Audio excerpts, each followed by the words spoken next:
way of knowing where, this would be something that will work or not work. So,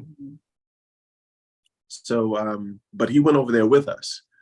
He didn't just drop us off. He went over there with us initially. And I think my mother came maybe about a month afterwards. And then my sister came. But me and my brother and my father, we came initially, and we stayed there. So that was the kind of consensus of how we got there, and the invitation from Shaykh Hassan himself to encourage the youth in the community to memorize the Quran. And that's what we tried our best to do. And my father saw the importance of that. So that's what we did. Alhamdulillah, mashallah, beautiful. Yeah, that's really good, man. I do remember when you all arrived, and you all were staying. So that was the thing, of course, alhamdulillah, Amina Karima, her mother, she came with the family. A lot of us, our family, our parents, sent us there, and we were under Karima. You all was probably one of the first full families to come, mother, father, and the kids to come, together like that. And, alhamdulillah, your father really set it up. You all had your own house. He set it really, really nice for you all.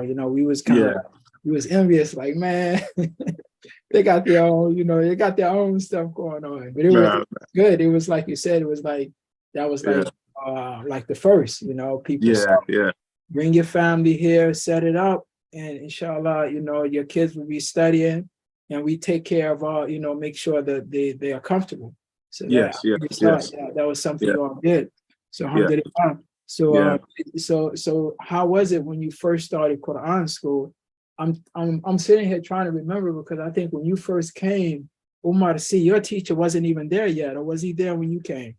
Yes, he was there. He was like his first 2 weeks. Like, I was one of his first students. Okay. Yeah, I was one of his first students. So when we came, we initially had the school in Yellow House. So the other school wasn't established as of yet. So we stayed in Yellow House. If you go to Yellow House, for those who are not familiar with Yellow House, if you go there, you can still see the imprint of where our old school was. The building is still available. It's still there, hadn't been knocked it down, but they actually knocked down Yellow House and built stores around it. So when I first came, it was a little different. We didn't really go to public school like that, so we didn't have the expectation of being with kids and going on the yard and going in classrooms. Our mother would kind of teach us what we needed to know, and our father would send us to tutors. And, I kind of continued that process on with my children as far as public school is concerned. So what I did was, our fathers and our mothers, taught us, how to read and write pretty well. So we had a good grasp of English and mathematics. And then, he was like, okay, Bismillah, the rest you can learn on yourself. You smart kids, Bismillah. So we went over. The first day, it was a little shocking. You sit down and, you study, but you acclimate pretty fast when your mother and father is there. It's just like a safety net, for those kids whose fathers and mothers came over there, they really didn't go through that transition stage. It's kind of eased into it, which is super important for a 7 or 8 or 9-year-old kid. They don't really know which way to go, what to eat, what not to eat, who can be their friend, where they can go as far as, relationship concerned, as far as, what house they can eat over, so it's really important to kind of ease them into that dynamic. And alhamdulillah, my father was there for a few months. Now looking back, that's a big task, to leave your job or whatever. You have to save up a lot of money, $20,000-$30,000 to do that now, to bring your whole family over to a different country and stay for 3-4 months. Man, we were eating good. So pops took care of us. We had our own little partial of the house. So, I still go see her to this day and give my respects to her, because, she made multiple rounds of chebujin and chebuyat for us. So, we're appreciative. We give back, and, I go see her every time. That's the first person who I go see. I go see Sheikh Mahi, and I go see Imam Aisha. Aisha said. Yeah. So just to give a little backdrop to what Sulaiman was mentioning earlier, So when I first arrived, and when even when Amina Karima was there, the Quran school really was Shaykh Hassan. So he had literally just started establishing the Quran school. So there really wasn't a teacher. The students was mostly his children, and some of his nieces and uncles. So when Shaykh Hassan got his first permanent or committed Quran teacher was with Sheikh Bitay, which was my teacher. Sheikh Bitay had a lot of students. And then, Sheikh Bitay had a lot of students. So Sheikh Hassan was able to get another Quran teacher, Fulani. His name was Omar C. So they split the Quran school into between the two teachers. They put some with Sheikh Bitay and some with Omar C. So Omar C, when, like Sulaiman was mentioning, was just arriving. So he was new. So, we had the Wolof teacher, the Wolof, which was Sheikh Bitay, and then we had the Fulani teacher, which was Omar C. And they both kind of had their different styles for teaching and their different autonomies, So the way they taught was different. Alhamdulillah, was amazing teachers. And Sulaiman was like one of the, I would say, promising students for Omar C. So Omar C was able to really, teach and put a lot into Sulaiman in order for him to memorize Quran. So that's just a little bit of backdrop when he was talking about the Quran school. The Quran school was still at Madinah and still at the Yellow House. Sheikh Hassan was building the Quran school that they actually just start renovating now. He was just building that school. We hadn't moved into it. So Sulaiman was staying up the road. He would come down. And then some of us was actually living in the Quran school. But after a while, we all migrated back up to Shaykh Hassan school, which was across the street from the house. Yes, for sure. Yeah. So also want to mention that I was Sheikh Umar C, which is my teacher, Ustaz Umar C. I just spoke to him 2 days ago. We still it's a way where you can foster a relationship. It was almost like a father-son relationship, that I had it with my teacher. He really took care of me and made me feel that this is something that you cannot ignore. This is not something that you play with. And he made it a serious task on me as a young boy. And he instilled in me early that this is something that you have to go back to the United States and teach to your people and teach to the immediate community. Because, 30 years ago, people was not memorizing the Quran. I remember back in the day, I think you were dubbed like one of the first African-American Hafiz al-Quran. Now, of course, there are probably many of them, but we didn't know of them. Of course, the web wasn't available, but I think, we were dubbed as the first group of African-Americans to memorize the Quran in the country. And this was 30 years ago. Now, alhamdulillah, a lot of Hafiz al-Quran, even though they have some even at 14th Street Masjid, but, this is before 14th Street Masjid was even a thing. It was a little shack, a 2-story shack for those who know 14th Street Masjid. Now it's the biggest masjid in Atlanta. So, just to kind of give a progression of how Quran has permeated in the United States. Our teachers, they were at the forefront of that, and they took great pride in making sure that we knew Quran enough and well enough to be teachers of the next generation and or community that we were a part of. Alhamdulillah, mashallah, that's true, man. Subhanallah. Looking at your youthful face, man, who would have known? You still look young, man. I don't know about that, Shaykh. I got the gray hair too. You just don't see it on the side. Whatever the side profile is the gray hair, Alhamdulillah.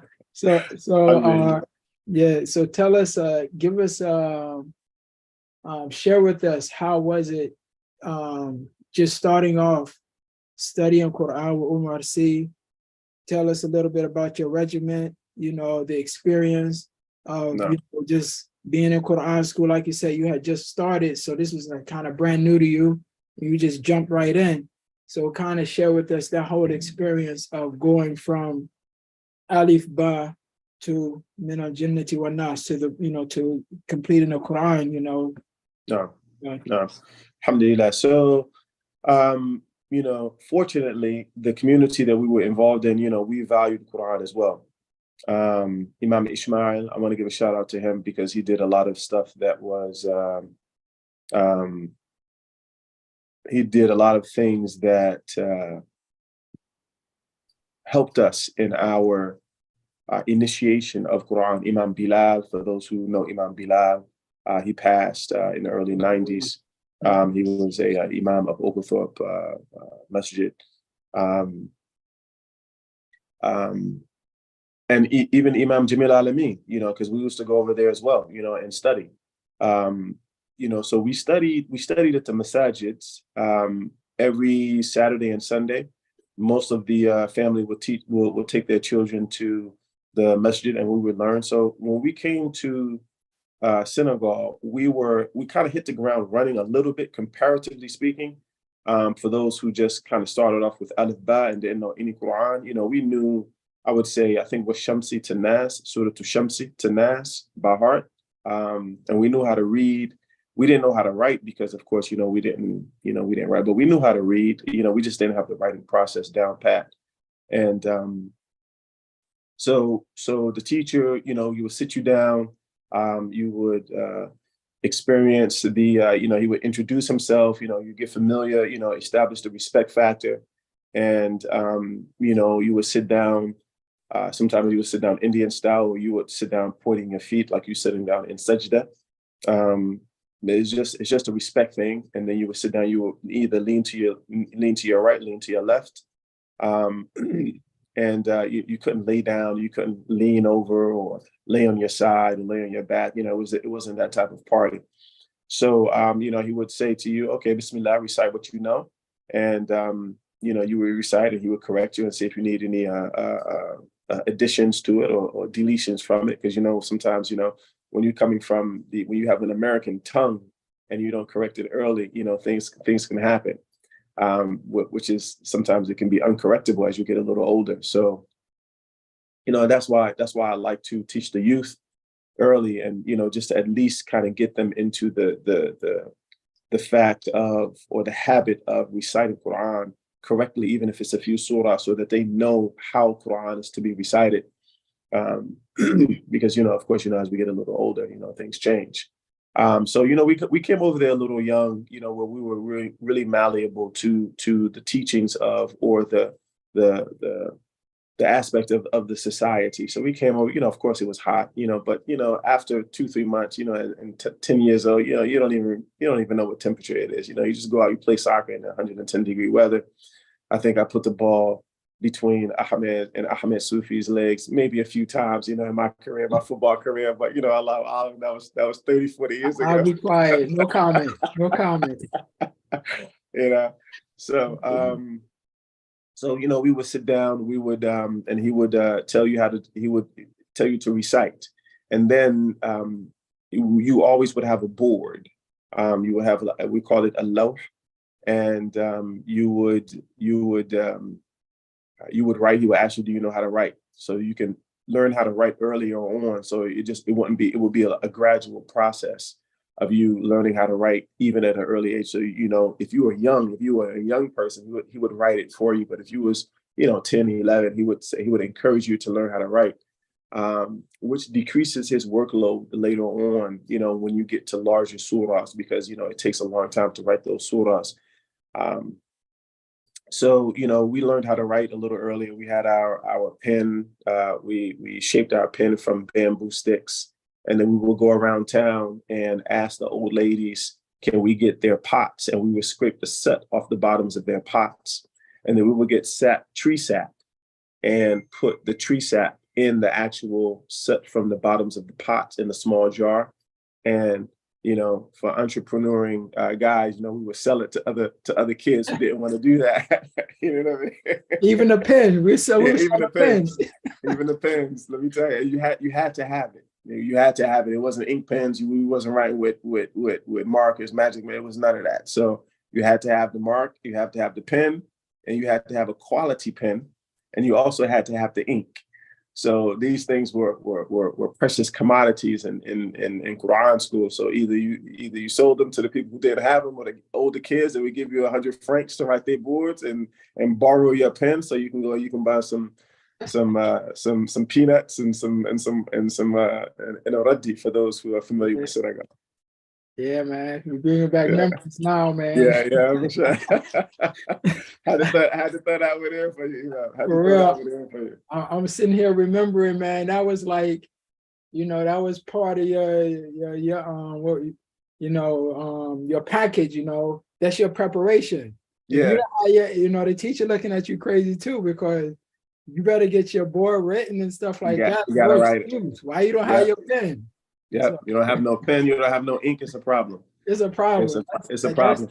That's just as important as memorizing, you better be prepared, You gotta prepare. You gotta prepare. And I mean, it's a time factor thing. So, when the teacher, he established respect for his students, we all respected him. He played with us to the point where he knew that he liked us, but not to the point where he knew that, we were his peers.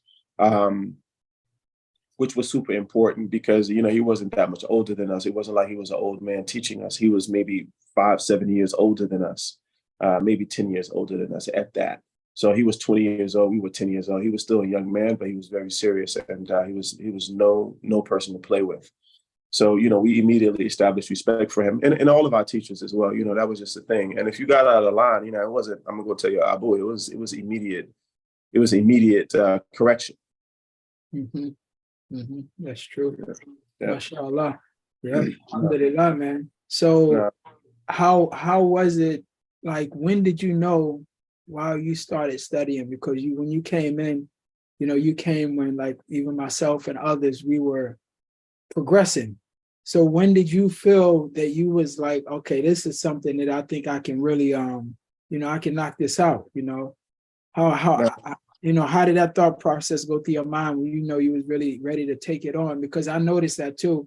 We saw so many people come and go, and some people, they felt that, look, I can actually complete this. I got the good teacher, I got a good brain, I'm just going to stick with it. So how was that for you? So, I'm a competitive guy by nature. I'm a calm guy, but I'm competitive. When I get on the basketball court, right now, when I get on the basketball court and, they say, yo, I got pops or I got uncle, I'm like, my eyes wide. I have to, like, control my facial features, right? So, I got to light them up and let them know that I still got game. But, I've always been competitive, to the point where, not necessarily physically competitive, but mentally competitive. One of the things that, I try to pass on even to my children is that, if you see somebody else do it, you can do it. It's possible. So, Quran, one of the things that Quran did for me was it enhanced my Islam, even at a young age. And one of the hadiths that stuck with me was the hadith where the Prophet Muhammad sallallahu alaihi wasallam, he said, you should memorize Quran when you're young. And he also stated that when you memorize the Quran, you can save 70 people from your father's side and 70 people from your mother's side. So me as a person who our father, we used to sit down and our father used to read this book, and I forgot the name of it, but it was a book and the font was a little off, right? I remember this as a young kid. The font was off in the book. And it was called The Hereafter or Hell or something like that. So we associated things when we were really young with hereafter and Jahannam. We associated, it was like a close association. For example, messing with women who were not your wife, committing fornication, disrespecting your abu. These are hadiths, that we memorized as a young kid that were not pleased by Allah subhanahu wa ta'ala. And I mean, of course, we can get into the Islamic perspective of it, but I just want to kind of brush over that just to let, just to kind of make a point to let the audience know that, we associated learning Quran with the pleasure of Allah. That said, I'm a very competitive guy, right? So when I saw that Amina Karima was far in Quran, even though you all came there 2 years ahead of me, and you were far in Quran, I said, let me catch these guys. Let me catch these guys. And Ihsan was I had to pass Ihsan. For those who don't know Ihsan is he's my other older brother. I'm the youngest out of everyone, but Ihsan, Ahmed, Yusuf, Ajib, all my older brothers. I respect them dearly. I call them up and keep in contact with them. They don't send me no money, but alhamdulillah, we're all right with that. You're the doctor, man. You're supposed to be sending us money, man. and I don't want to forget Amina Karima. I don't want to forget her. She's one of the pioneers as well, and she definitely taught me a lot about dedication and making sure that you have to stay consistent. When I got there, and I want to make this, this Ihsan left Atlanta 3 months before I did. 3 months. I finished Quran 3 months after Ihsan. MashaAllah. Wow. So, yeah. I didn't know that. That's yes. MashaAllah. Exactly 3 months. It wasn't 4 months. It wasn't 5 months. It was 3 months. He got there 3 months before me, and I finished 3 months after him. So Ihsan was the guy who I was trying to catch, and Ihsan knew that I was on his heels. He knew it. If Ihsan missed 1 day of not memorizing his board, I would walk past his classroom, and I don't know if those who listen to YouTube, they look and they look at him and just keep on walking. You know what I mean? The guy and the girl, where the guy takes out all of the toilet tissue from the wife, and the song goes on. That's how we did it. That's how we did it consistently. So me and Ihsan have been competitive through our whole Quranic stay there. Even though we played games, we played soccer just like the rest of the kids. Hassan was a guy who I was trying to pass with. I mean, to the point where when we got sick, we would get up out of our sick beds because we didn't want Ihsan. I didn't want Ihsan to pass me no more than a week. And Ihsan knew the same thing. Ihsan would get up out of his sick bed because he knew I was on his heels. I didn't care if he was sick. Yeah. That was better for me. I mean, as a kid, looking in, I'm like, yo, okay, stay in the bed with your headache.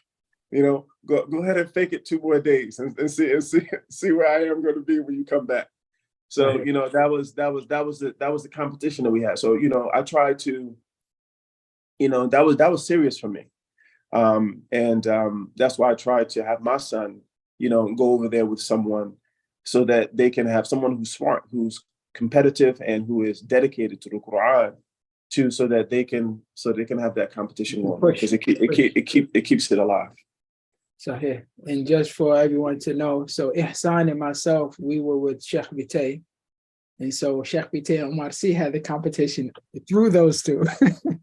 So Sheikh Bitay and Omar C was also like, for them it was more of, we want them to complete. We gotta have them finish, because that was a big thing. In Quran school, a lot of people, they might complete it, read it all the way to the end, but to get it memorized, where now you can recite it in front of, the shuyukh, that was the end goal for all Quran teachers. They want to see their student, what they call watch it. They wanted them to complete reciting the entire Quran in front of Shaykh Hassan and in front of everyone. So Omar C and Sheikh Bitay with Sulaiman and Ihsan, they were looking at them as the ones that, that was their competition. These two, we got to make sure that they complete.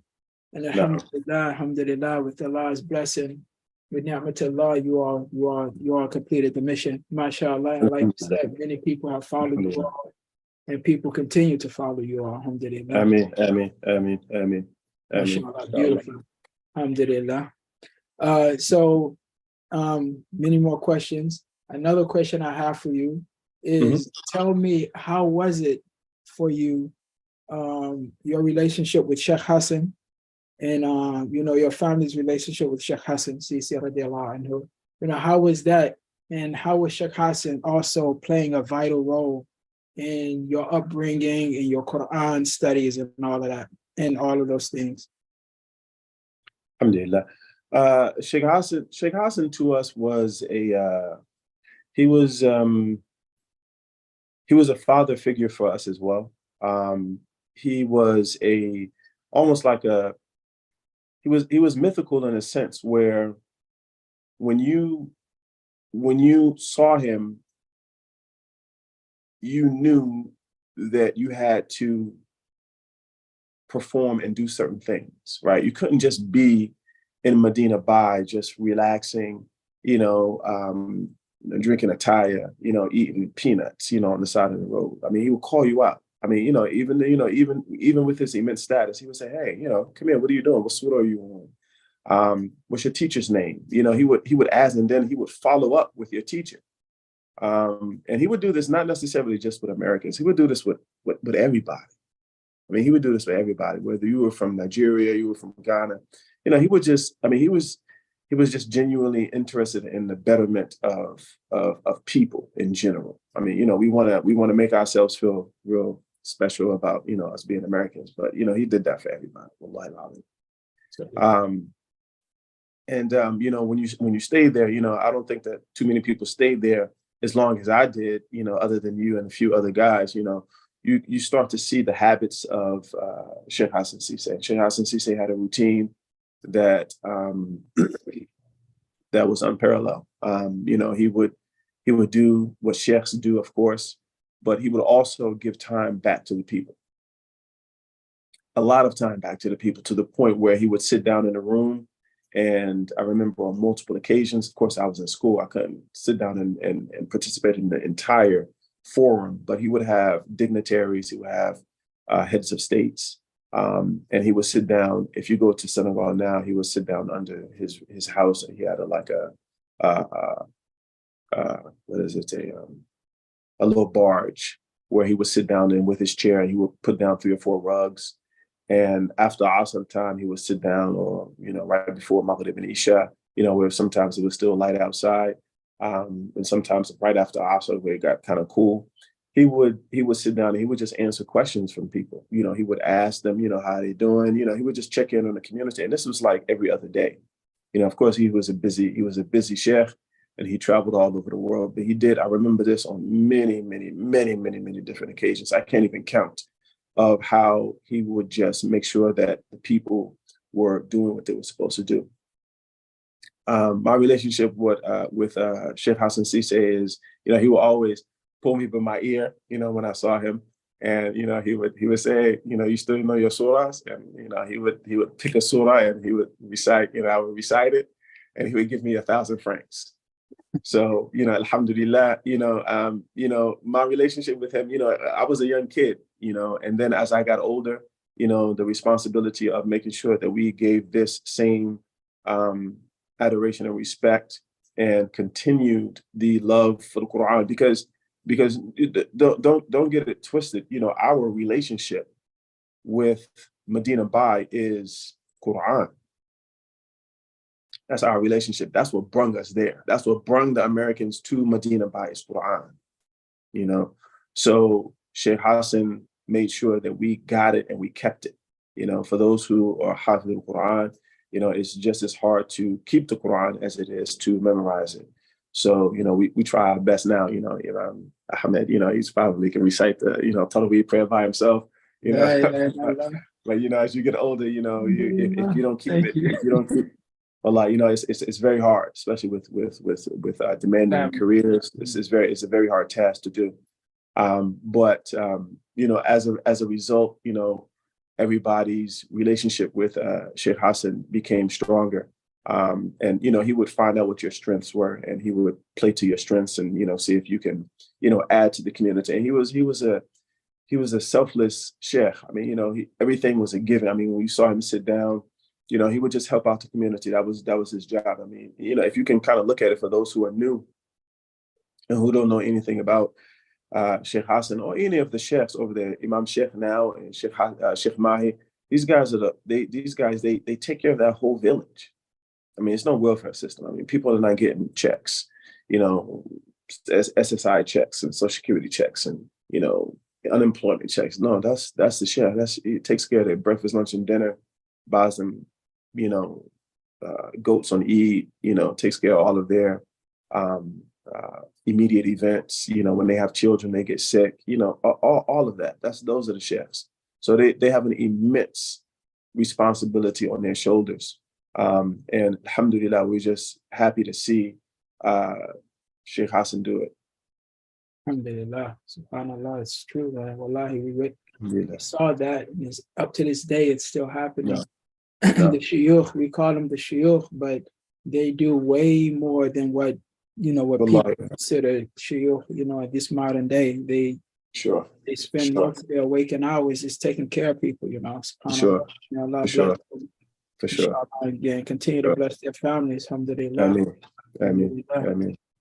So Sulaiman, I have I need you to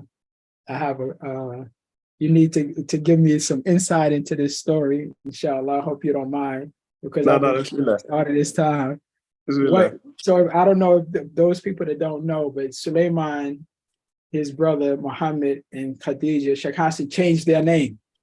Oh yes. So this is something that for us, we knew Shaykh Hassan. He sometimes he especially with the Americans, he would like say, "Oh, you should have a better name," so to speak.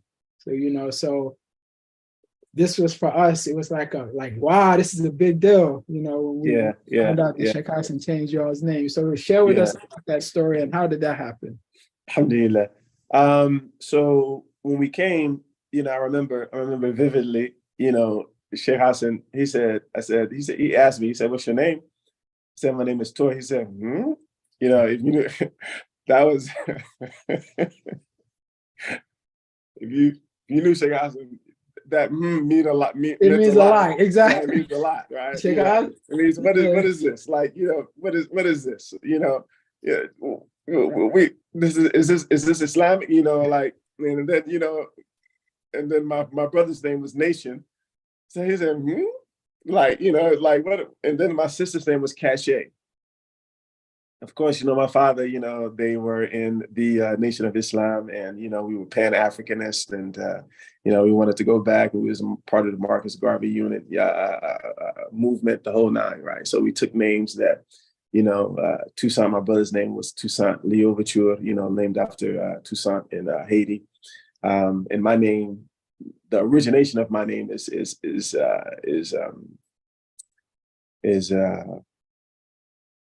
from like it's a Slavic. It's like in a Slavic in that region, but it means king. So, you know, all pops want their sons to be kings. You know what I mean? So, you know, that's what it was. So, you know, when he told me that, he said, you know, you need to change your name. So he didn't say it directly, but he was like, I think your name should be Sulaiman. Sure. I think your name should be Sulaiman. And I was like, you know, I was a kid. I'm not going to say no to Shaykh Hassan, you know. He said my name is Sulaiman. Hey, you know, that's my, you know, and I liked it. And I think it was a combination of even it kind of went to it had a few transitions before it got to Sulaiman. One of them was Torah Allah, right? And I, you know, all of my close friends who've known me for 30 plus years, they call me Torah Allah. Even when I go to Morocco, and those who go to Morocco and they see Abu Bakr, which is a good friend of ours, he went to school with us. If you do go to Morocco, make sure you check him out. He's in Fez. He still calls me Torah Allah, right? You know, that's a long time ago, but he still calls me Torah Allah. And then it went to Sulaiman. So, you know, what he wanted to do is that, you know, looking back, he wanted us just to have a Islamic perspective all around. He wanted us to, you know, to have that personification of Islam. And, you know, of course, he saw that, you know, my character was, you know, leaned towards Prophet Sulaiman. So he gave me Sulaiman, he gave my brother Muhammad, and he gave my sister Khadija. What was your parents' reaction to this? You know, my parents' reaction, you know, my pops is mad cool. You know, my pops, you know, he doesn't have, you know, he's not dogmatic in any way. And he understood, you know, one of the key factors of, you know, learning is to submit and to know that someone knows more than you. That's how you learn the most. You know, when you think that you know half and he knows the other half, then, you know, you kind of buck at certain things, and, you know, you think that and then, you know, it's just a limited exchange. But, you know, we were all aware of the knowledge and the impact that Shaykh Hassan had. And my father, I don't even think that he had an issue with it. He just started calling me Sulaiman after that. MashaAllah, subhanallah, amazing. That's a karama. That's a karama. Wallahi. Allah took the ego out, inshallah, and it was blessed, man. And that was a big deal, you know, for us. Seeing that, you know, we didn't know. I know myself, I didn't have an issue with your name. And the way Shaykh Hassan approached it, that shows you the beautiful character of Shaykh Hassan, because Shaykh Hassan was the type, you never see Shaykh Hassan frown or say something like that. If it was something he didn't like, he would just be quiet. The reaction was like, wow. For sure. Yeah, so that was, mashallah. Very true. Beautiful. Very true. Alhamdulillah. What year did you complete? Was it 92? You know, that's so long ago. Remember, I think it was like let me see. I got there, and what year did Ihsan complete?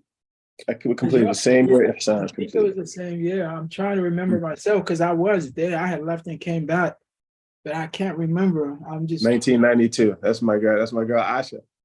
Asha, she know. Hey, let me tell you, if Ihsan rubbed off on Asha, she know all of the dates. That's probably Imam Ihsan right there. You know, he tried to be sneaky and don't put his name there. We know it. We know. Let me tell you, Ihsan. For those who don't know, Ihsan is our chronological. He is our bookkeeper. He's our bookkeeper. He knows all of the dates. He knows all of the times. He know when you got married. He know when you finished Quran, when you started college, when you finished college. He knows all of that in the back of his mind. Wallah, I'm telling you, ask him. You think I'm lying? Ask him. I believe you 100%. He don't have it on paper. He just know it. I got to share a quick story about Ihsan now that you brought him up. So in 2007, when we went to Fez, you know, for the conference, you know, so I was a little bit separate from you all, because you all had came with the group from the US, but I was traveling with Shaykh Hassan. Okay. I was around all the time. I ran into Ihsan. He was in Shaykh Hassan's room. Shaykh Hassan had him there doing some bookkeeping work. Ihsan was like, you know, and he was in his mood, you know, he was in tune, you know. He was in his element. That's my man, Ihsan. He was there bookkeeping numbers and all this stuff. Alhamdulillah. That's my man. You know, that's the guy. That's the guy who I tried to make sure that, you know, I mean, I chased him my whole life. I chased, you know, even when we came back to college, I saw he was going to school. I was like, yo, I gotta hit school. I mean, if my man Ihsan did, I can't let him pass me like that. You know what I'm saying? You know, I can't. We gotta, you know, we have to, you know. So he was a person, you know, I admire Ihsan 100%. You know, that's my number one. That's my number one guy, Ihsan, man. You know, and anybody who knows me knows that about Ihsan. I don't even hide it. I don't even hide it. The Prophet ﷺ said that we should compete. It should be competing for the blessings. I mean, that's what you all are doing. May Allah bless you all, man. And strengthen you all and increase you all, you know, and all you've done and all you all will continue to do. Inshallah. Yeah, we look up to him, man. I mean, that's my man. That's my man. Yes, sir. Yes, there you go, man. You put that name up there, man, so we know you there. Alhamdulillah. That's beautiful, man. Alhamdulillah. So alhamdulillah. So you all was there. Alhamdulillah. Shaykh Hassan changed your name. You continue Quran school with Ustad Umar C. Alhamdulillah. So now, after you completed the Quran, oh, you know what? And I don't know this about you, so now you can tell me this part. Give me 1 second. Let me plug my phone. Okay. No, I'm listening. I don't remember. I was there, but you have to refresh my memory if you remember. Yes, sir. When you completed the Quran, how many days did you read? So I did the 10. You did 10, 10. You did. Okay, No. now I do remember. Did you? Yeah, You I did the 10, 10. Because I remember now that you said that, I remember because Omar C told you to do that. Yes. Yeah, He told me to do that. yeah, he told Umar you C told go me to. take it easy because we were doing like 15, I was ready to bust it out. You know, it comes a time, and you and Hassan and Amina Karima and everybody who finished knows that you know when you're making circles. You know when you chasing your tail. You know that this is the best it's going to get. You know, your mind can't hold anymore. So you know it's that time. So you know you go up to your teacher and say, look, you know, I'm about done. You know, so the teacher says, okay, Bismillah. You know, I mean, you know, he has to take into consideration, you know, what your capabilities are. I remember uh, Shaykh Hassan Fatima, Shaykh Hassan's daughter. I was supposed to finish Quran. It threw me off. I was trying to finish Quran before Ihsan, but Fatima had a little precedence over me, meaning that he gave a little attention to Fatima because she was, you know, we was kind of neck and neck, and you know, she had a little more. She was a little ahead of me, and I think Sheikh Hassan was going out of town, and he put some fire under Umar C to have him finish his daughter as soon as possible. So I got kind of neglected. You know, just that's a little slight to my man Ihsan. You know, if Umar C would have kept, if I would have kept on that little, if I would have kept on my projector, I probably would have finished before Ihsan. Allahu Alam. I doubt it. Alhamdulillah. But Allah. you know, but you know, we tried to do. You know, we tried to be the best that we could, and we tried to play and be serious because we knew the sacrifice that our fathers and our mothers did for us to go overseas. So we played, and you know, we just didn't want to be just the kind of guys who came to have to experience. Oh yeah, I've been to Senegal. You know, we. I mean, Senegal is ingrained in our blood now. I mean, you know, we know multiple people. My mom's married a Senegalese man. You know, later on in life, excellent guy, Alhaji Sal, for those who do know him. So you know, we fully immersed. You know, we fully immersed. Mashallah. Amazing, man. You all's life, literally, the trajectory changed when y'all went to Senegal. From there was a different story, you know. Yeah, it did. Your entire family, alhamdulillah, you know, they really did it, man. Mashallah. From being in Medina by being with Shaykh Hassan, mashallah. Alhamdulillah. No. Yep. You know, Go ahead. You know, I mean, you know, what we did was, you know, I was, you know, I'm a physician assistant by trade. So we see a lot of patients who are sick, but also we see a lot of other patients who are mentally sick, right, or who have issues. And there's a whole medical side to it of, you know, diagnosing patients with mental or medical issues. But one of the things that I try to encourage other parents and who have children of age, because there's an age, there's an optimum age where you actually can memorize the Quran, and that age for me and from my experience is between 7 and 14 or 15. And you just have to kind of let go. You have to let go. I mean, same thing my father did with me. I mean, you know, he you know, gave us, you know, made us feel comfortable, and you know, told us, hey, look, you know, I'm here for you. You know, you get beat up in the street, hey, look, don't come home crying. You know, wipe your mouth off. You know, spit out the blood and keep it moving, bro. I'm not gonna go out there and beat up no little kid for you. So you know, I mean, it's you know, you have to find out. You know, you have to go through those hardships and it shapes you as a person. I think synagogue shaped me as a man. I mean, I don't think that if I had a different upbringing, I'll be a different guy now. You know, just going through the hardships of, studying from 6 in the morning, actually before 6 o'clock in the morning. That's Fajr time. That's late. 4 in the morning to 10 o'clock at night, every day, 7 days a week, nonstop. I mean, that puts a grit in between your teeth that separates you from the next person.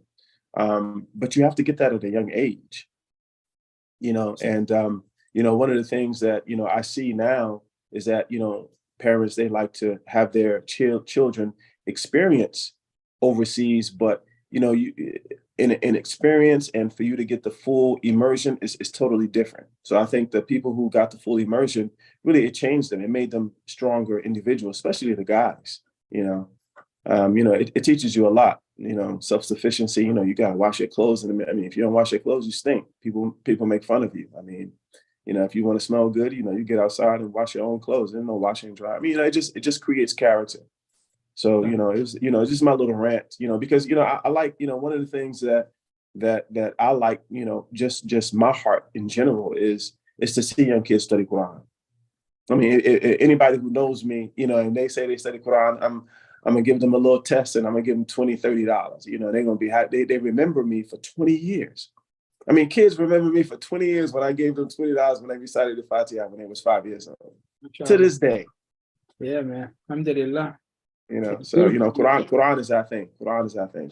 Alhamdulillah. So yes, that's true, man. We those experiences definitely, shape you.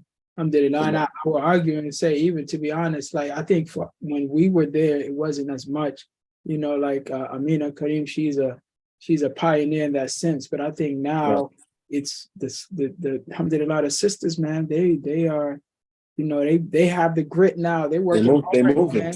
Yeah, they're working hard, mashallah, man. They're moving, Quran. You gotta give props when props is due. Yeah, wallahi, mashallah, man. It's amazing. The sisters, Sidi Ishaq, even my brother Yusuf, some of the sisters, they, subhanallah, man, they getting it. It takes, say they're getting it. They're getting it. And Quran, people ask me all the time, and this is a common question even when I was younger, it used to confuse me a little bit when I was a young kid, but they would say, what's the secret? Secret? What secret are you talking about? This is what they do. I don't know no secret. I personally don't know no secrets that you're talking about. It's no kiss that you can drink. It's no ayahs that you can write down and drink and miraculously memorize Quran. It doesn't exist. It doesn't exist. You have to get into school and you have to study just like everybody else. Sunnatullah. So that's the name of the game. Sulaiman is mentioning, for those that don't know, in Senegal, they still give it to us, but what he's saying is absolutely true. But we drink what they call kis. This is like a ruqya. We would, the teacher or Shaykh Hassan, they would write down ayats in the Quran, and we would drink it like every week, either every Thursday, Wednesday, or Friday or Sunday. These are days that you would drink. But none of that stuff would benefit you if you don't put in the work. You have to actually physically put in the work. You have to recite, memorize, recite until you have it. That's the only way to get it, by the way. This is what Allah said in the Quran. It is not the man, it is for what he strives for, and whatever he strives for, that's what he's going to see. So this is the sunnah of Allah. It doesn't even apply really to the Muslim, it's to the human being. If you work hard, you're going to see your benefit. This is it's the same concept even with Allah's book. Alhamdulillah. Ameen. Yeah. Well said. So let's move on to your this is another thing I've been curious. You probably told me some while ago, but now I don't remember. But what made you move into the medical field? And even before you answer that question, I want you to answer that one, but we got to go back a little bit more. I'm starting these things. I had some of them written down because I remember you was a masseuse and you used to massage Shaykh Hassan, and he used to call you Sulaiman. I'm bringing it all out on you, man. So I got to hear these stories, man. You got to tell me. Alhamdulillah. Okay, inshallah. Yes, I'll ask the question, but answer that, and then we're going to ask the question. Shaykh Hassan. Inshallah. Inshallah. What did you do? Sulaiman, come back. You on mute. Can you hear me? Yeah. What happened? You there? Okay, I don't know what I did. I can hear you. You press something. Your camera's not on anymore. Hold on. Give me 1 second. Oh. Can you hear me? Yes. I don't see you, but I can hear you. I don't know what I did. Can you hear me now? I can hear you. Okay. Can you hear me? You can't see me. But I just can't. Yeah, I don't know. Your video is stopped. I don't know why my video stopped. You know what I'm saying? I was trying to read Ihsan's. Yeah, Ihsan, he asked the question, which I want you to answer too. So we got like 4 questions we want you to go into. Ihsan was asking to tell us the story about Shaykh Hassan changed Inaya's name. And then, of course, the other step. I was going into this question about the massage. So, inshallah. Okay, give me 1 second. I don't know how to get back to where you are. I don't know how to get back to the video. You want me to just call back in? I don't want to do that. You call out, you do end and you call back in. I won't cut the stream, but you can call out and call back in, and then it might work for you. Okay. All right, I'm gonna do that right now. Okay, we're waiting.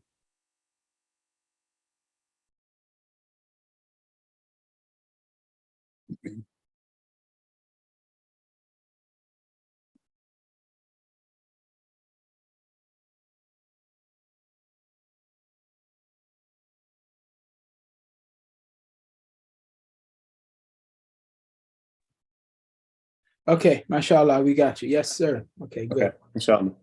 So the question about the massage thing, that's a little convoluted, but of course, when you're young, you have to create a stream of income, and back in the day, in Atlanta, 20 years ago, 25 years ago, people weren't getting out and getting jobs. So, we created our own little niche of what we can make money in. And and my mother was a massage therapist.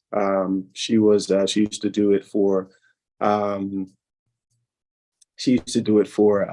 insurance companies. She used to be on staff for insurance companies, and she used to have a school in Louisville, Kentucky, where she would teach massage therapy. She would teach at the school, and she had her own school. So, I went up there, and she was like, "Yeah, you need to learn a skill set." So I became a massage therapist, and I would have to say I was decent at it. I didn't get any complaints, but one of the Shaykh Hassan knew that I was a massage therapist, and it was him and Sheikh Jerry. I remember this like yesterday. Shaykh Hassan said, "Okay, Sulaiman, come give me a massage." So I was happy to do service, to my chef. We happy to do this, and I think at the time I was getting married to Sakina. I wasn't married to her then, and I was doing pretty well with the massage therapy thing. I set it up like a corporate type of thing. I would go to events, and I would go to malls. This is before everybody was doing that. And then I would go to like the Bronner Brothers Festival, and I would have like 10 massage therapists, and we would create a line for people who would be walking around all day looking at hair products. So it was really profitable. I mean, we made enough money in that 2 weeks, possibly sometimes for the whole year, right? That's how profitable it was. So then,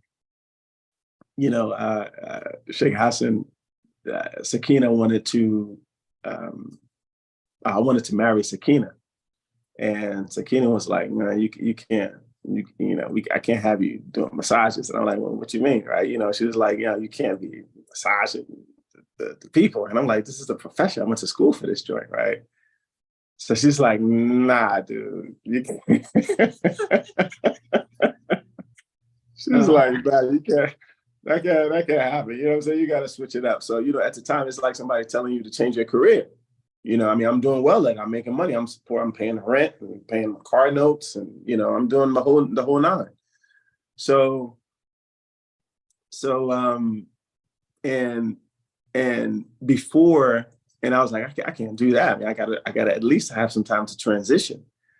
So what I did was I stopped massaging for a time, and then I just contracted it out. Like, for example, I would set everything up, like people who were having parties and, small get-togethers, and I would say, hey, look, I'll send a massage therapist out there. So then but then if they canceled, then I had to take on a gig, right?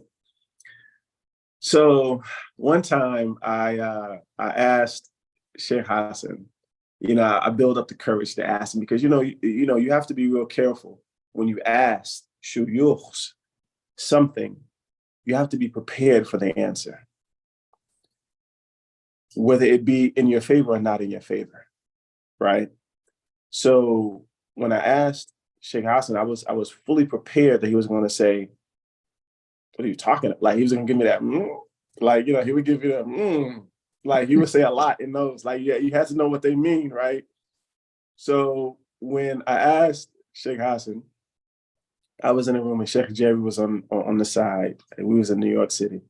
I think we was at the W Hotel or something. We was at some fancy hotel, right? I remember, asking the lady for a massage table, and she gave it to me. I'm like, I got a massage table in here, right? So I gave him a massage, and while I was massaging him, I said, Shaykh Hassan, I have to ask you a personal question. Mm-hmm. I said, he said, I asked him, I said, can I continue massage therapy? He said, Bismillah, this is good. This is a good profession. Alhamdulillah. May Allah subhanahu wa ta'ala give you barakah. And I said, so, there's two parts to that question. I said, can I massage the ladies? And he said, he started laughing. I never really seen him laugh that loud before. And Sheikh Jedi was on the side, and he was laughing loud. So, I had to participate in the laugh, because I knew what the follow-up answer was going to be, right? So he said, Sulaiman, you can marry them, and then you can massage them. So that meant no, bro. So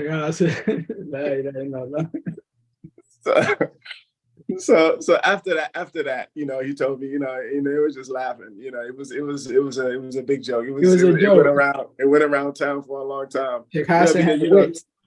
Yeah. He chopped me off. So, I had to immediately, just kind of transition out of that. So that's how, and how I got into the medical field. I took these medical classes at Atlanta Metropolitan and Georgia State when I was younger, and I breezed through them. Like, biology 101, it was a memorization thing, right? Memorization of anatomy and physiology. So I got an A+, and I didn't even study. So I was like, oh, I may have something going on here, right? Mathematics was, I did well in mathematics, but it wasn't something that I loved, so I knew that I could memorize pretty well in a short period of time.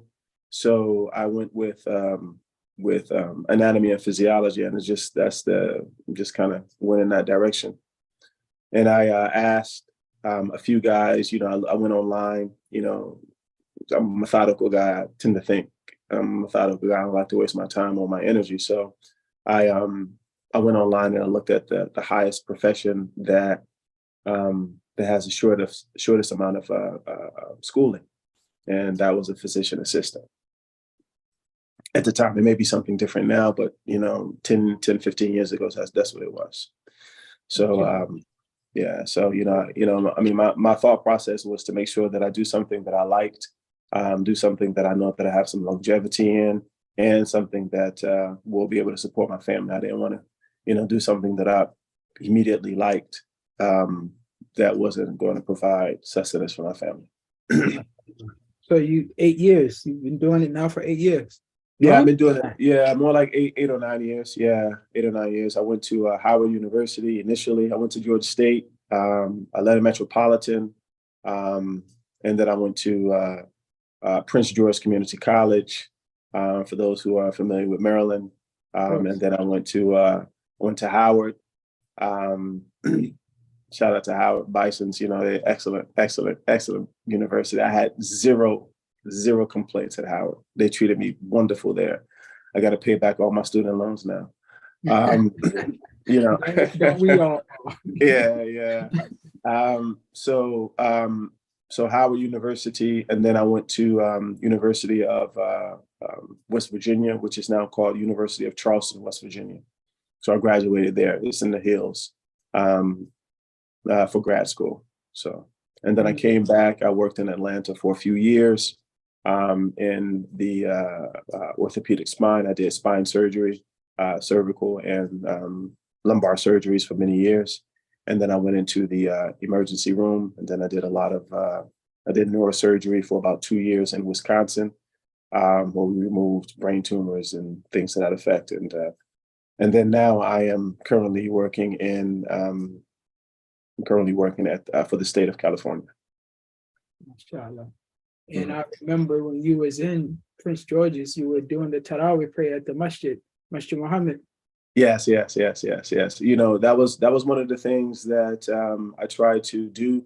I tried to force myself to do it. And inshallah, hopefully when my son comes back, he should be finishing Quran. For those, please make dua for him. You know, it's hard for him now. He's at the tail end. Make dua for him that he finishes Quran, inshallah. And you know, what I did was I made it incumbent upon myself to at least do Taraweeh prayer at every masjid that I went to or the city that I was in. It forced me to study the surah that I needed to recite in front of everybody. You don't want to be in front of everybody and not know your surahs. So at daytime I was studying, you know, I had to take time out to study my surah there, my juzu, and then I had to finish up the school, and then I had to go to Taraweeh prayer at night for Ramadan. So, you know, you have to prepare a few months before that. You can't just jump in, you know, and plus you have to consistently keep it up, you know, before that. So that kind of, you know, and also the times that Ihsan and Amina and everybody in Atlanta, Imam Bai, shout out to Imam Bai, who for the people who are in Atlanta, you know, when I first came back, you know, we would always recite Quran. That was our thing for people who passed in the community and people who got married in the community and people who had children in the community. Everything was Quran. If you go over their house, boom, knock out the Quran. We used to do it so consistently. I think for about 1 or 2 years, you know, that's all we did. You know, I mean, we did it minimum 4 or 5 times a week. You know, he would call me up and be like, meet me at this house. We're going to finish Quran. We would, between me, him, Ihsan, and a few other people, we would knock it out. You know, I mean, we didn't even need that many people. We really got good at it. So, you know, that also kept up. You know, it was just the culture that you're in, you know, in the company that you keep. And then also Ihsan would, you know, we would host. And I'm a little salty that we got rid of those halakas that we used to do every Sunday. We used to get together, and Ihsan, my man, he know how to cook, so he would throw it down, make the nice breakfast, and then Karima came in, his little sister. For those who don't know, Ihsan's little sister, she would come in and help out, and you know, people would bring, you know, food, and then we would read Quran. That was an excellent Mashallah. gathering that we kept up for many years, which kept our Quran and our friendship tight. Mashallah. Alhamdulillah. I remember hearing about those. I was in DC. We were holding it down here in Atlanta. Alhamdulillah. No. Make us continue something similar. Inshallah. Ameen. So the other question Ihsan was asking is to share the story of Inaya's name change. Inaya's name change? Yeah, and this your daughter. Yeah. Inaya's my daughter. Allah subhanahu wa ta'ala reward her efforts, inshallah. You know, she's a beautiful young Muslimah. You know, alhamdulillah, you know, she's my heart. You know, when I think about her, sometimes I get a little emotional because you know when I look at her, I see a little girl, but you know when she comes back, she's talking in perfect English and she's using all of her grammatical instances, you know, where she doesn't make any mistakes. She's like a English fanatic. She's like, no, Dad, it's not like that. You know, it's like, oh, correcting me now, huh? You know, the student corrects the teacher now. You know, but you know, alhamdulillah, you know, she's at Berkeley she's at university. She's still a Zaytuna. Zaytuna, yes, she's at Zaytuna, yes. So second year at Zaytuna. She's flourishing there. So you know, she's making power moves there. She's at the top of her class. Alhamdulillah, I'm very proud of her. She's also trying to make room for the expansion of other people to come through and fill up some of those spaces as Zaytuna, because it's a phenomenal university for Muslims, and it's Muslimed out. I mean, it's really geared towards the betterment of the Muslim community and Muslim scholarship. So Inaya's name, well, I forgot. Yeah, I forgot that one. I forgot. You know, I'm an old guy now. Yeah, I forgot Inaya's name. Yeah, I forgot that one. Alhamdulillah. Great, man. Alhamdulillah. Yeah. All good. Inshallah. We're gonna do a number 2 with you anyway. Inshallah. Iyana. Oh yeah, Iyana. I don't remember. I know where we were when I called Shaykh Hassan, because my wife was like, you know, let's go ahead and name it. I was like, nah, we don't do that. You know, we call the Sheikh, and you know, he gives us some suggestions. You know, we give some suggestions. You know what I mean? But you know, he was like, you know, we didn't go through the whole, you know, picking them out from the book. I know we were in Detroit, and we was at a corner store in Detroit. That was when Detroit was a little rough. I don't know about Detroit now. I see some pictures of Detroit. I'm like, that's Detroit. You know, because when I was there with my man Yusuf, we was running red lights. We was running red lights and stop signs. I said, bro, we gonna get tickets, man. He was like, yo, trust me. You know what I'm saying? King of Detroit. So, you know, big up to Detroit, you know, mashallah, alhamdulillah, you know. But I remember where I was, and I remember I walked into a corner store, and Ihsan was with me as always. And we called Shaykh Hassan about the name, and he suggested that name for us. Alhamdulillah. I think we had a different other names, and he was like, no, Inaya is a good name. It's a good name to name your daughter. Alhamdulillah. MashaAllah, man. Beautiful. Alhamdulillah. I appreciate it, man. So yeah, you covered all of my questions. Well, not all of them. This last one is very important. I want you to share with us, because I know you're an integral part. You're like your hand is way in it. So for everyone that's listening, and for the record for this interview, I would just tell us a little bit about the Medina by residence. What is it? How did it start? Where is it now? You know, what's the intention behind it? You know, give us the inside scoop about that project, inshallah. Alhamdulillah. So the Medina by residence is a hotel. Initially, me and Taki wanted to build something. I said, hey, brother Taki, you know, let's do something in Senegal, man. You know, we've been coming here for the last 30 years. You know, everybody has their, you know, area where they come. The Mauritanians got their little quarters, the Nigerians got their little quarters, the Ghanaians, you know, the people from Mali, you know, everybody. And then, you know, of course, you know, it's no place to really stay. You know, when you come there, you kind of like shuffled, you know, unless you stay with the chefs, which can be a little sporadic at times. But, you know, alhamdulillah, their efforts are excellent, you know, and they give way more than they receive. You know, it's not even a fair exchange, you know, get that out of the way. But as you get a little older, you know, you really want to, you know, create something, not necessarily for your own, but you want to be a little more sustainable when you go to another place, and not look for people to necessarily, take care of you, when you're over there. And so a lot of people come over there with zero cash and be like, yeah, we just eat with the Shaykh. It still costs money, bro. I mean, lamb, fish, rice, it's money. Everything costs money. I mean, you may not be paying it, but it still costs money.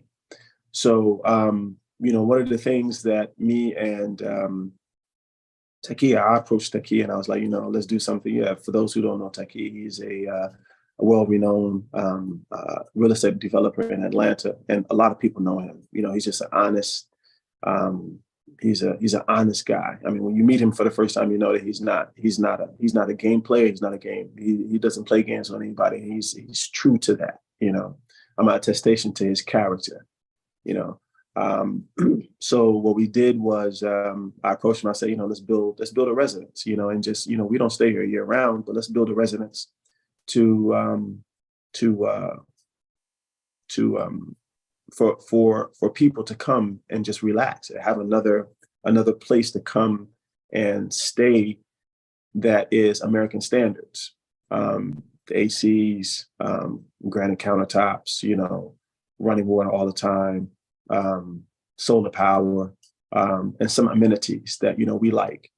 So initially it grew from just doing something for the community of Medina Bay to doing something that will sustain the community in Medina Bay and have a lot of people come over there to stay for longer periods of time. Because one of the challenges of Medina Bay is that a lot of people come there and they love the spirituality. They like how it looks. They like the camaraderie and the hospitality that the Senegalese people provide, which is unparalleled probably to any other place that you go. But the terrain is a little rough, and those are just the facts. In other places, when you travel abroad, you see that people, they correct that with structures. They correct that with amenities. They correct that with things to do. So that's what we try to bring to Medina Bay. We want people to stay longer in Medina Bay. We want them, when they come there, we want to be basically the ultimate destination when you come to Medina Bay. And I think that we are. I think Sister Tasneem put up some of the websites that we have. So if you have time, just go check it out and look at it. We're not really talking about it. We putting our money where our mouth is. Because the transition of and so many stories, and I'm sure that anybody who has done business in Senegal or in Africa in general, whether it be Ghana, Nigeria, Mali, Timbuktu, whoever, when you try to do long-term business over there, it can become a little convoluted. So the trust factor is not there because people don't have the opportunity to do things and then, receive large amounts of money and do what they say they were going to do. So that factor has been diminished, over years. Every one of us knows of a story where a person sent his cousin, auntie, uncle, $100,000 to build their house, and there's no house, there's no land. So what we wanted to do, we wanted to kind of bridge that gap, make sure that people understand that we've already taken all of the risk out of building, and if they wanted to come and stay in Medina Bay, we can offer that place for them to stay and to stay in comfort, and to also be a part of ownership for the hotel. So we are offering ownership status in the hotel. As of right now, in a few months or in a year, that option probably won't even be on the table because the money we've already recouped the money that we put in, inshallah ta'ala. But what we want to do is that we want to be able to have everybody participate in the risk that we took, and we also want to scale and build something in addition to what we already have there. So those pictures that you see those are real pictures. I mean, this is not a small project. It's $1 million project. We took out. I don't know about. Taqi he's a big boy. He's a big guy. But I'm a small fish in a pond. And then we partnered up also with Imam Ihsaq. Elijah came in as well. And then we have Brother Bashir Jones, who is in Congress in Ohio. He's a dynamic brother. We love him to death. Ibrahim Dempsey. just people who can lend a strong hand to the commitment that we've started in Medina Bay. MashaAllah. Alhamdulillah. Allah bless you all, give you all tawfiq, open the doors, increase all of y'all's effort. Inshallah, Shaykh Hassan, mashallah, he said, Allah is big, so think big. So for us to do these big projects, there's a lot of work that, we can be doing. Alhamdulillah, it is but a blessing that you and the brother Taqi and everybody else that was involved was able to put something down, like actually make something come into fruition. So alhamdulillah, it's good. And inshallah, I hope it benefits everybody inside of Medina Bay. All of us, inshallah. I also want to add that Taqi is the main guy. I'm just a side guy. Taqi is without Taqi's involvement and without his dedication to the project, it wouldn't have gotten done. It doesn't matter how much money is involved, because we all know that money is only a part of the puzzle. You have to be on the ground, and you have to direct people, and you have to have experience in the field. And Taqi brings all of that. So I just want to make sure that I'm strongly committed to the efforts that our brothers put in. And this is not a money grab. I want to make that real clear. And from the formation of the group till now, all of the brothers who are involved in the program and who are involved in the ownership circle, we're brothers. We have, this the money thing is a far secondary thing. We just want to be able to, break bread in a different country and be on the same economic level so that we can bring in some other people. And, we want to be able to be around our people, when we get a little older, because, I've seen so many times where people travel to distant lands when they get a little older on retirement. And, they're not around the people who they grew up with. And it's an important factor for me. For me, other people, it may not be that important, but, when I get older, I want to be around the people who I knew when I was younger and the people who I can identify with, in addition to other people around. But, of course, you want to be around the familiar people. And that was the intention, that was the niyyah behind this group. MashaAllah. Yeah, I remember also, I was over there for a couple of days and I saw Papa Kunte. Yes. We actually interviewed him some weeks ago. Papa Kunte, everyone knows he's one of Shaykh Hassan's very close companions. Sure. He's a guy on the ground doing a lot of the work that you're talking about now. So he was really impressed, and he was happy to see the project get off the ground. And I think he did a lot of work. He helped you all out. No. Papa, that's an understatement. Papa Kunte built the whole structure. MashaAllah. The whole structure. MashaAllah. From zero, from grading all the way up to where it is. That's Papa Kunte. He's the muscle behind everything that you see in Medina Bay. That's him. MashaAllah. Yeah. He coordinated everything. Yeah, alhamdulillah. Yeah, I can agree with you. He's a builder. Shaykh Hassan put him in that position. So he's a worker. He's a hard worker. Yep, he is. Always have been. His integrity. His integrity spilled over, and his enthusiasm to bring in new investments. Because when you're in a small town like Medina Bay, it's a niche market, right? I mean, it's not like we're dealing with hundreds of thousands of people walking past our hotel, but like, let me stay at this hotel. No, there's people who are familiar with the area, people who are familiar with Shaykh Hassan, people who are familiar with Sheikh Mahi, and who come through. But when they come through, they want to stay they want to have nice accommodations. They don't mind paying. They have money in their pockets. So what we want to do is that we want to encourage everybody to participate, even if they are not in the ownership circle. Just when they come to participate, come to Medina Bay with some cash. We're not taking the cash. We already eat food. We already drive fancy cars, and we're not going to get put out of our house if that hotel dies tomorrow. If it burns, we doing this piece of sabilillah. We're doing this for the people who want to further their Islamic education, the families who want to come over to have their kids study Quran, to have different, looks, to have something in addition to, the norms of what they bring, what they have, what they already have over there. So, we just bring in a different perspective. So my plug basically is just to support, because we already took the risk. The risk is done. The risk is done. We took the risk of making sure that we provide something. So when you come to Senegal and support the group.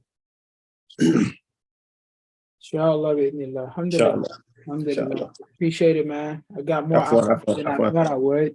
Alhamdulillah. I appreciate it. Before we close, man, anything else you want to share? Anything you want to ask? Anything you want to comment on? Bismillah. Yeah, I do have a little small plug. I want to, I noticed that, when I went over there last time, I did notice that there weren't that many young students over there. Kubra only had maybe 1 or 2 guys, and I'm wondering where the people are. So if you have young children and you are committed to them learning Quran, send your kids over to some. It's a network. It's not necessarily just a Quran. I mean, you plug into a large network. When people, it's almost like you go into Harvard University. I mean, the people who graduated from AAII, are successful people now. I mean, Ihsan is successful. Karima is successful. Ajib, Uber. These are big boys. I mean, these are big people in the community. These are spearheaders of our community. These are the leaders of our community now. So I mean, you tap into a network. It's not necessarily just you going over there to learn Quran. It's a little bigger than that now. So I want to encourage people from the 7, and I'm talking from experience. I'm not talking from he say she say. I'm talking from experience and the things that I have done and the things that I've seen that will benefit. From 7 to 14, 15, send your kids. Let them learn character. Put them in the fire. Let them learn experiences that shape their lives so that they can be better people. And sometimes, holding them and saying that just keeping them over there for 6 months. They're many and to be honest with you, I get a little frustrated when I see a talented young woman or a young man who goes over there and is on Yasin in 6 months and their mother yanks them. That we have to stop that. Yeah, we've seen it many times, unfortunately. Yes, we've seen it many times. And I remember talking to them and they regret. Talented kids, very, very talented kids. Mm-hmm. So if you are serious about the hadith or the Prophet Muhammad, and this is a hadith that stuck with me for my whole life. If you're serious about your children making the selection of saving 70 people from your mother's side and 70 people from your father, send your kids to learn Quran. They're not doing nothing COVID changed the whole educational system. They don't have to go to school. I remember back in the day, you had to go to school. You had to have a physical address for your kids. Now you can do online stuff. You can teach them tutors and they can go to Quran school in Senegal. And then pull them out. If they're not promising, if they're not going to finish, pull them out. Pull them out, get them tutors and put them right back in college. They're not going to miss zero. But they will have learned Quran, they will be Hafiz al-Quran, and it will give them a certain status with Allah. And then it would also allow them to be integral members of society and encourage the next generation of Hafiz al-Qurans. So that's my plug. MashaAllah. Jazakallah khair. Afwan. So, doctor, you told the truth. Ameen. Allah bless you and increase you, man. Inshallah. Ameen. Alhamdulillah. That is really needed. We need to send our own children. We need to get as much as we can. It's like you said, even if they don't finish the Quran, or even if they do, we know that experience of being a Medina Bai is not changing. No, I mean not even. I mean, to be honest with you, we like to plug Medina Bai, but there are a lot of places that you can memorize Quran now. I mean, it ain't Medina. Let me tell you, Medina Bai for African Americans 20 years ago was one of the only places. Now you can memorize Quran in Atlanta, Georgia at 14th Street. You can memorize Quran at Ihsan School. Ihsan used to teach Quran for many years. You can memorize Quran anywhere. You just have to be, the parents have to dedicate themselves for their children to understanding the importance of memorizing the Quran. It elevates your status with Allah and it elevates your status with the community that you're involved in. So, let's continue that. Let's continue that that that will. Let's keep it moving. I mean, we can't stop. Inshallah. We can't stop. Inshallah. Allah subhanahu wa ta'ala make it easy for all of us. Inshallah. Alhamdulillah, alhamdulillah, subhanallah. I appreciate it, big bro. I mean, it was a pleasure. Thank you for inviting me onto your forum. I appreciate it. You know, hopefully, Our forum, man, you're part of it too, man. We mean your forum. Is there some separation going on I know about? No, ain't no separation. If anything that I said that offended anybody, please forgive me. And if anything that benefited somebody, please, make dua for me and my family, inshallah. I appreciate you. Alhamdulillah, we really was an honor having you here, man. We know there's, you out in Cali. Your city now, but we all know. No, Cali ain't my city, bro. No, I said I'm in your city now. Oh, okay. California, but I'm here in your city. But everyone that knows. So alhamdulillah, we're very appreciative, man. And like we sometimes say, and then just give a quick shout out, to my brother Kaba, because he's Kaba. Shukran, Kaba. Yeah, he made this platform possible, MashaAllah. May Allah subhanahu wa ta'ala benefit Kaba. Wallahi, so we want to just continue to encourage, and continue to share these stories that will bring forward the inspiration, the himmah, the spiritual aspirations of the Muslims, not only the Tijaniya, but the Muslims in general, and to encourage them, because all we want is good from the Muslims. We just want good. Don't matter, even if you're not Tijaniya, it doesn't matter. No. And if you're not Muslim, we want you to become Muslim, maybe from listening to our stories and listening to what we have done in the past and what we encourage to be done, because we feel that what we're doing is we are doing, following the Prophet Sallallahu Alaihi Wasallam in our Shia. And this is all our message is. This is what we were taught, and this is what you learn even when you're in Medina Bar.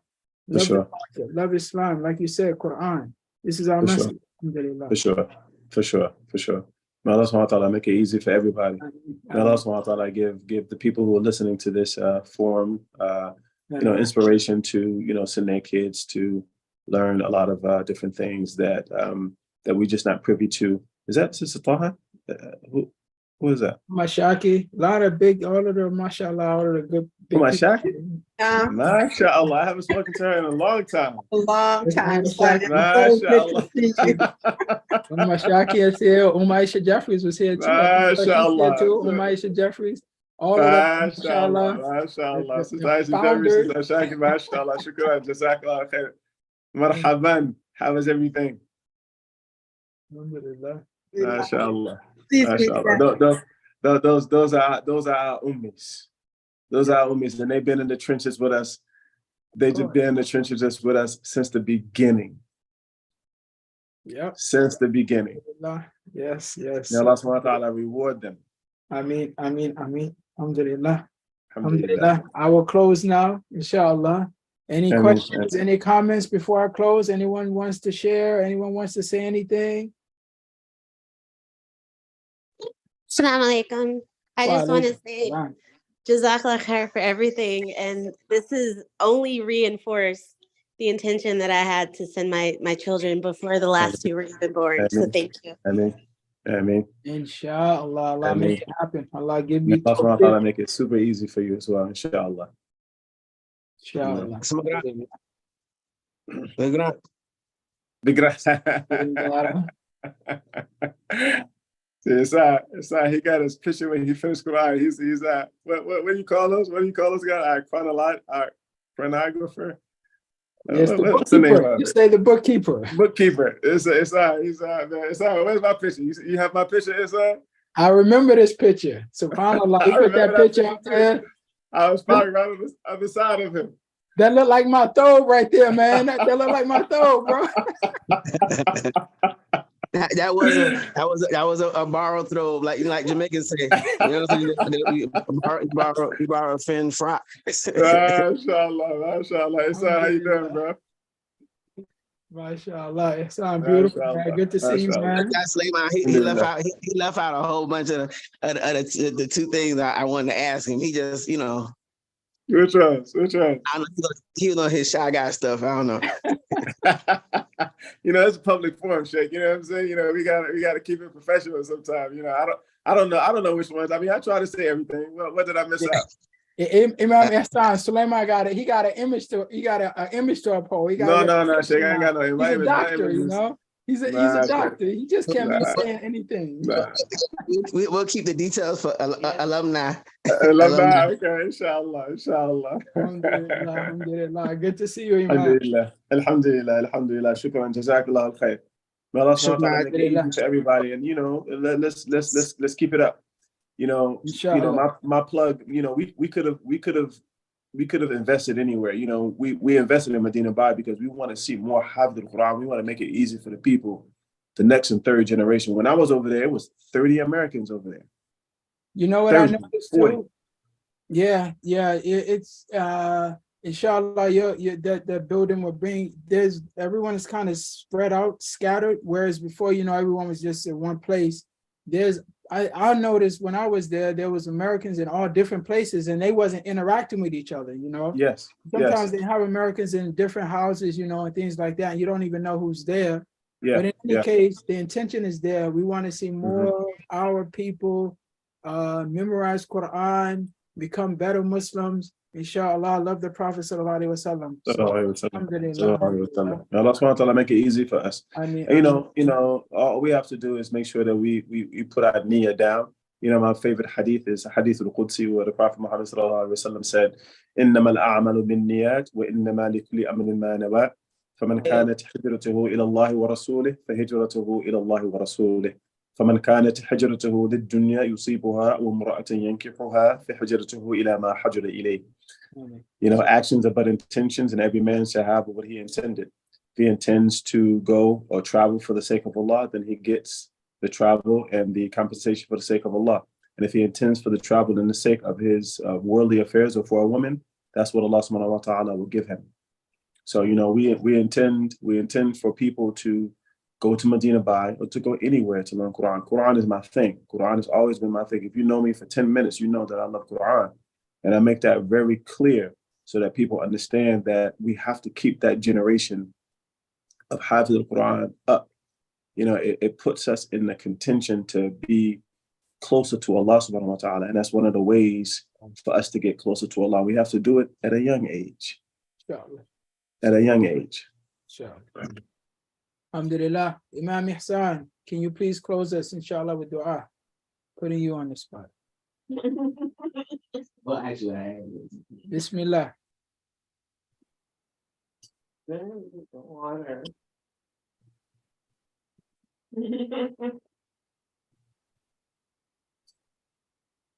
Imam Hassan, you there? He doesn't hear us. Okay, I'll close it out, inshallah. Imam Hassan. Oh, no, I think he logged off. Okay. أعوذ بالله من الشيطان الرجيم. اللهم يسر أمورنا مع الراحة لقلوبنا وأبداننا والسلامة والعافية في ديننا ودنيانا وكلنا صاحبا في سفرنا وأهلنا.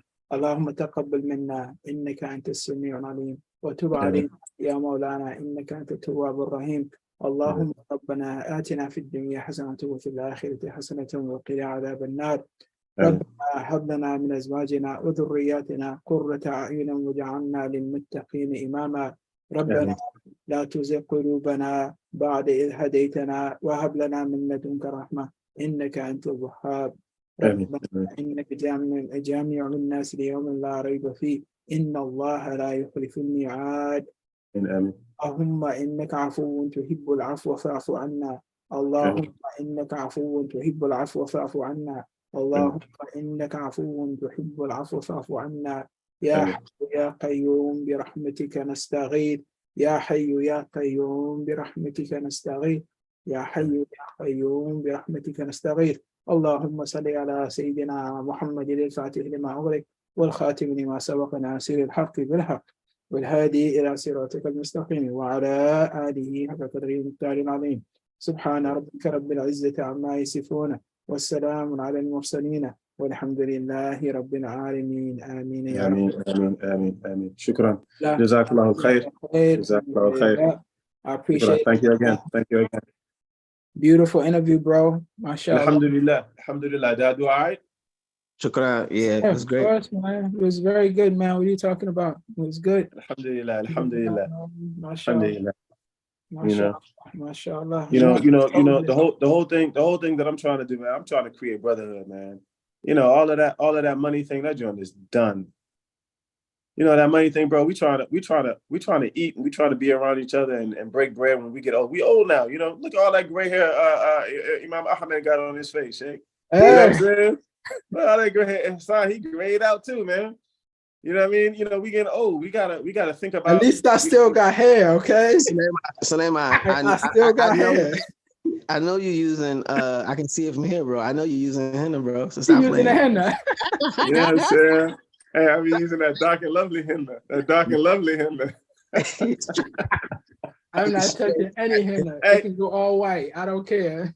Hey, but what are you using for the henna though? What do you? They say they got some dark brown. I can use some dark brown. You know of some dark brown henna?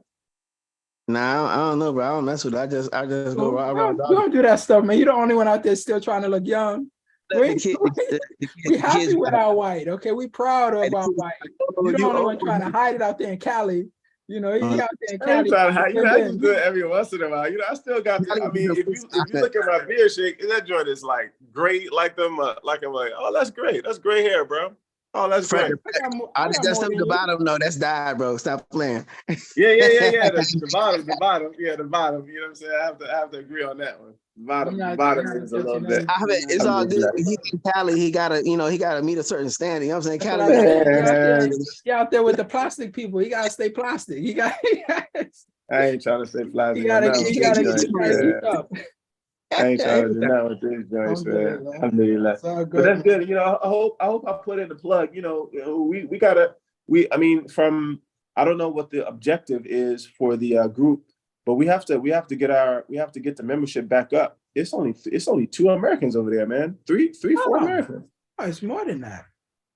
Shaykh Ihsan's son Hassan, Karima's son Ahmed, and Hanif's son Hassan, and then it's like more than that. And then it's like it's Hop's 2 daughters over there. It's like 5 or 6 people over there. Yeah, I thought it was more, but for example, when Sidi Sabir and Sidi Yahya, their 2 kids were staying somewhere totally separate. Oh, is Tasneem still on? Yeah, she's still not. Okay. Here. Oh yeah. Okay. Shukran. Assalamu alaikum. Wa alaikum salam wa rahmatullahi wa barakatuh. Yeah. Send the kids over. Sister Tasneem. Oh, they're coming. They're coming. Yeah, for sure. I'm very glad my oldest daughter, she's gotten permission a couple of times. So I'm making preparations now, and that was part of me securing my income to where I could work remotely. So inshallah, we'll be there soon. Okay. May Allah subhanahu wa ta'ala make it easy for you. May Allah subhanahu wa ta'ala make it easy for you.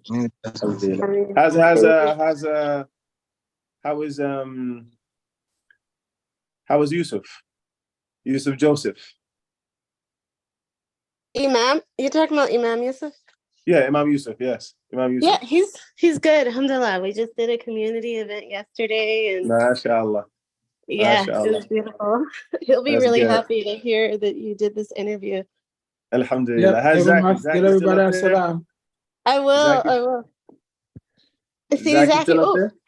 Yeah, we gotta get him. We gotta interview him. Yeah, we will. Go ahead, make it happen, Sister Tasneem. Just hook it up. We'll do Zaki it. is the man. Zaki, don't sleep on Zaki. Yeah, I know Zaki. He went quiet. He went quiet for a long time, but Zaki. Yeah, he's still doing the work. He's still doing the work, teaching Quran, and he taught me how to read. So, MashaAllah. Zaki is no joke. Yeah, we got to get him on here. Inshallah, I'm gonna see when he's available. Alhamdulillah. Inshallah, let us know and make it happen. Inshallah. All right, I gotta roll out. I'm on call. Great, thank you. Thank you, everyone. Thank you, Ashaki and everyone else that I don't know. Sister Sakima, all of you all, appreciate it for having you all here. Inshallah, we continue next time. Inshallah. Sulaiman, thank you, man. Assalamu alaikum. Assalamu alaikum, everybody. Assalamu alaikum.